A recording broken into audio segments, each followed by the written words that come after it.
पूरी ठाकुर से, उसके बाद आस्था चैरिटेबल के डॉक्टर उमा शंकर जी हैं।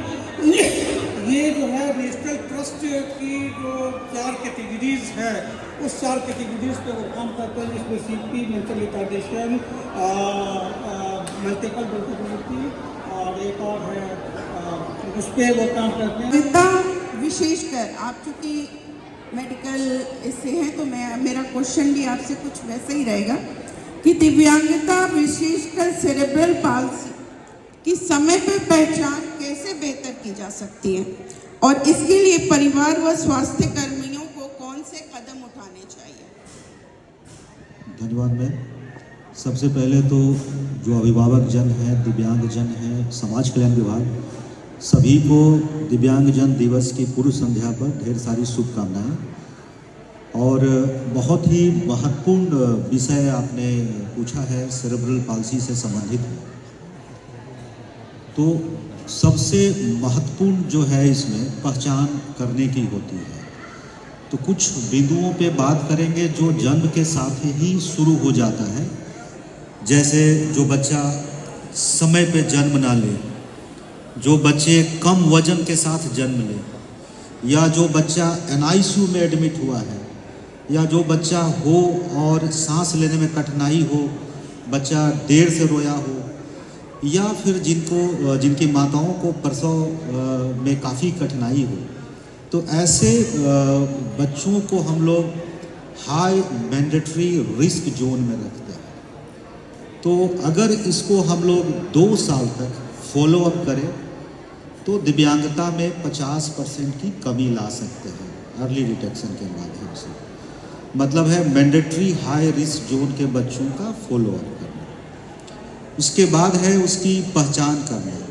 तो चूंकि यहाँ अभिभावक और दिव्यांग जन है तो हम लोग सरल भाषा में बात करेंगे उनको, ताकि लाभ हो जिनको। और मुझे बताते हुए खुशी हुई भी है क्योंकि सरकार का प्रयास, राष्ट्रीय अंतर्राष्ट्रीय लेवल के ऑर्गेनाइजेशंस, NGO, स्वास्थ्यकर्मी आज एक टीम अप्रोच में कहीं ना कहीं काम कर रहे हैं, जो विगत 1 डिकेड में सेरेब्रल पाल्सी की संख्या में कमी आई है। ये सबसे बड़ा अचीवमेंट है। और ख़ास करके राज्य सरकार का कुछ बिंदुओं पे बहुत ही अहम रोल रहा है। RBSK का रहा है, NGO का रहा है, यूनिसेफ का रहा है, जिसकी वजह से इसकी संख्या में कमी आई है। तो उसके पहचान का है, रेड फ्लैग का है कि बच्चा जैसे ही जन्म लिया और कुछ उसका माइलस्टोन है कि 3 महीने में गर्दन का कंट्रोल आना जो है, तो अगर किसी बच्चे का, तो मैं पहले 200 बच्चों को देखता था, उसमें से सब 10 साल 8 साल में आते थे। अभी रिसेंट के कुछ वर्षों में अभी OPDs में देखता हूँ कि बच्चे 2 महीना 3 महीना में भी आते हैं। तो उनकी रिकवरी रेट जो है वो पता नहीं, अभी बहुत सारा आर्टिकल्स या जर्नल्स में नहीं आया है, लेकिन कई बार हम लोग 90% एबव अप टू 100% भी मेन स्ट्रीमिंग कराने में सक्षम रहे हैं। तो समय बहुत ही मेंटल असेसमेंट टूल्स है, आपका हैमर स्मिथ टूल्स है, तो रेगुलर वो अपने आप को अप टू डेट रखें और रिसेंट जो एडवांसमेंट है उसका तकनीक का प्रयोग करें ताकि हम अर्ली डिटेक्ट कर पाएँ। उसके बाद आशा वर्कर का role, they are the front line worker, ASHA, ANM, they have the very different kind of the roles कि वो हम एक पेरीफेरी तक, घर घर तक वहाँ पहुँच पाते हैं। और अभी यहाँ कुछ समाज ICDS से भी लोग बैठे हैं, उनको याद भी होगा, विगत एक 2-4-10 साल पहले हम लोगों ने एक ट्रेनिंग प्रोग्राम भी कराया था आशा वर्कर के साथ कि उनको अर्ली पहचान कैसे करें हम, कि किसी के यहाँ कोई नवजात है तो हम जो रेड फ्लैग है आइडेंटिफाई करें।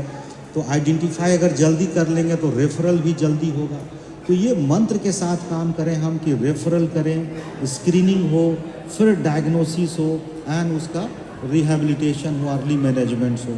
तो उसमें काफ़ी हम डिसेबिलिटी को मिनिमाइज कर सकते हैं। तो मोटा मोटा यही बात है कि ये टीम वर्क है। NGO का भी बहुत रोल है कि NGO अपना प्रशिक्षण दे, गांव-गांव तक जाके PSC लेवल पर स्वास्थ्य कर्मियों को जो रूट लेवल पे काम कर रहे हैं उनको, परिवार को अवेयर करें कि ऐसा चीज़ हो तो उसको लाइटली ना लें, टाइम पर हम विशेषज्ञ के पास जाएं और समय पे थेरेपी शुरू हो। अब हम महत्वपूर्ण 2-3 चीज़ें बताएंगे, ज़्यादा समय नहीं लेंगे, और भी लोग हैं। तो उसमें महत्वपूर्ण चीज़ें ये है कि भारत सरकार इसको ध्यान में रखते हुए कि अर्ली मैनेजमेंट्स की ज़रूरत है, तो भारत सरकार 1 लाख रुपया प्रति वर्ष ऐसे दिव्यांगजन जो हाई नीड सपोर्ट डिसेबिलिटी के हैं उनके पुनर्वास, उनके इलाज के लिए मदद करती है प्रति वर्ष इलाज करने में। और राज्य सरकार, आप सभी यहाँ बैठे हैं, आपको शायद जानकारी हो भी नहीं हो, बिहार आज दिव्यांगता प्रिवेंशन एंड रिहैबिलिटेशंस के लिए भारत का रोल मॉडल्स है। कैसे? जैसे हमारा यहाँ आज बुनियाद केंद्र है, जैसे हम लोग बहुत लाइटली में लेते हैं आज, लेकिन अमेरिका और ऑस्ट्रेलिया के बाद जो early detection centre and door step CBR programme के लिए जो बुनियाद केंद्र है पूरे दुनिया में, सिर्फ और सिर्फ इंडिया में जो है वो मात्र बिहार में है। और ये बहुत महत्वपूर्ण कदम है। मैं हृदय से मैं समझता हूँ कि जो मैं बातें कह रहा हूँ early detection and door steps rehabilitations का, तो राज्य सरकार ने काफ़ी पहले सुना है सब चीज़ों का, और ये सबका एफर्ट्स है। जो मैंने कहा कि आज CP की संख्या कम हुई है, भले हम आंकड़े में आज ऑटिज़म के बारे में जैसा मैडम बता रही थी ऑटिज़म की संख्या बढ़ी है, तो बुनियाद केंद्र जो है, और राज्य सरकार ने अभी बच्चों के लिए पेंशन भी बढ़ाया है। इवन माताओं के लिए भी राज्य सरकार सोच रही परवरिश योजना, जो माताएं सबसे ज़्यादा अफेक्ट होती है। तो मैं हृदय से स्टेट गवर्नमेंट का, सोशल वेलफेयर डिपार्टमेंट का और बुनियाद केंद्र में जो काम कर रहे कर्मी हैं उनका धन्यवाद करते हैं। और अभी केरला में अभी भारत सरकार के सेक्रेटरी बिहार में विजिट भी किए थे, ताकि हम बिहार का रोल मॉडल को अपनाएं और इसके तर्ज पे बुनियाद केंद्र अलग माने राज्यों में लागू हो सके। तो लास्ट में निष्कर्ष में एक लाइन, अर्ली डिटेक्शन ही सबसे बड़ा थेरेपी है, और उसकी जैसी पहचान हो एक्सपर्ट से कांटेक्ट करें और थेरेपी कराएं, उससे कुछ नुकसान नहीं होगा। धन्यवाद।